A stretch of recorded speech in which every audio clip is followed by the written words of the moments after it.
Hindi lang sa bahaging yan ng Metro Manila, matindi ang trapiko. Sa ilang kalye papuntang port area sa Maynila, bumper to bumper din dahil sa pila-pilang cargo at delivery truck.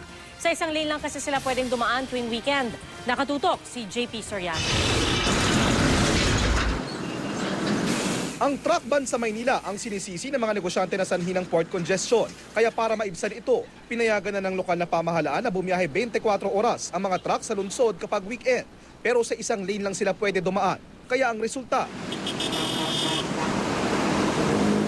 sa Delpan sa Maynila, parang mga langgam ang mga nakapilang truck. Ang mga pasaway daw na driver na lumalabas sa lane, hinuhuli. Sumunod na lang sila para hindi naman tayo maabala pare-pareho.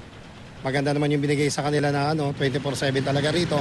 Nakakadaan na sila. Ito, yung pila na to, nasa bitas na yung dulo nito. Kaya ng traffic na yan, abutin na ng gabi na yan.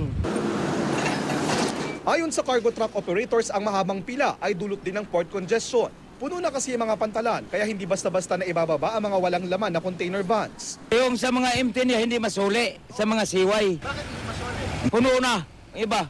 Dapat hindi natin sisihin itong kasalukuyang administrasyon. Lalong araw pa dapat plinano na yan. Nung ginawa ko lang mga truck ban na ito, ngayon lang sila nagkaisip, dapat pala nagawa na natin. Iniinda rin ng mga negosyante ang dagdag na gasto sa pagtransport ng container vans kapag weekend. Bukod sa mas mataas na sahod ng mga empleyado, mas mataas din ang singil ng trucking companies. Yun lang problema yung ganyan. Ang patagbo gabi ay walang bukas ang budiga. Yan mahirap. So, walang tatanggap? Wala. Walang stripping. Budiga. Inaasahan naman ng Department of Trade and Industry na sa susunod na linggo ay bahagyang babalik na sa normal ang port operation. Unti-unti na raw kasing naiaalis ang container van sa mga pantalan sa Maynila.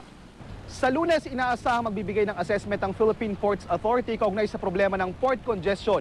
Problemang dama na at makikita mula sa daloy ng trapiko hanggang sa epekto nito sa ating ekonomiya. JP Soriano, nakatutok 24 oras.